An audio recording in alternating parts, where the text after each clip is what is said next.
नमस्कार, मी कीर्ती गायकवाड। स्वागत आहे आपलं आय न्यूज 28 मध्ये।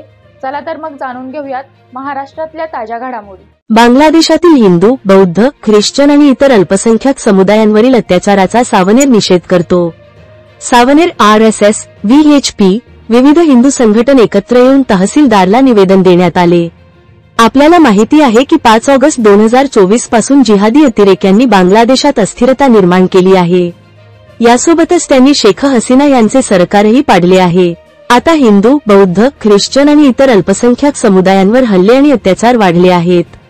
आतापर्यंत बांगलादेशातील 50 जिल्ह्यांमध्ये हिंदू अल्पसंख्याकांवर 200हून अधिक हल्ले झाले आहेत, ज्यात 350हून अधिक लोकांना आपला जीव गमवावा लागला आहे। हिंदू व्यापारी, हिंदू कलाकार, हिंदू नेते मारले गेले।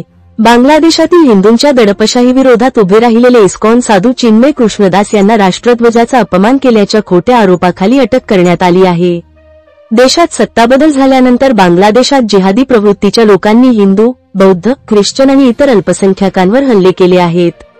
अल्पसंख्याकांची घरे, व्यापारी प्रतिष्ठाने जाळपोळ, लुटमारीच्या अनेक घटना घडल्या आहेत। यामध्ये मंदिर चोरी आणि देवतांच्या विटंबनाच्या घटनांचा समावेश आहे।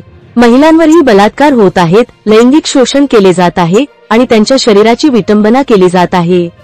दुर्दैवाने या घटनांचे दोषी मोकळेपणाने फिरत आहेत आणि कायदेशीर आणि शांततेने लढणाऱ्या हिंदूंच्या धर्मगुरूंनाच दोषी ठरवले जात आहे। तेथील स्थानिक पोलीस हल्लेखोरांवर कारवाई करण्यास टाळाटाळ करतात, तर काही ठिकाणी त्यांनी गुंडांशी हातमिळवणी केली आहे। शांततापूर्ण आंदोलकांवर बेकायदेशीर मागण्या केल्याचा आरोप आहे। गाझा, सिरिया, लेबनॉनमधील घटनांबद्दल बॉलिवूड कलाकार आपली चिंता व्यक्त करत आहेत आणि आपल्या देशातील मानवाधिकार कार्यकर्ते बांगलादेशात हिंदूंवर होत असलेल्या अत्याचाराकडे डोळेझाक करत आहेत। हिंदूंवरील अत्याचार त्वरित थांबवून बांगलादेशाची परिस्थिती पूर्वपदावर आणण्यासाठी आणि तेथील हिंदू, बौद्ध, ख्रिश्चन आणि इतर अल्पसंख्याक समाजाचे जीवनमान उंचावण्यासाठी संपूर्ण हिंदू समाज भारत आणि बांगलादेश सरकारकडे खालील मागण्या करत आहे। सोपे आणि सुरक्षित केले जावे। नागपूर जिल्हा क्राईम रिपोर्टर राहुल कमुची रिपोर्ट।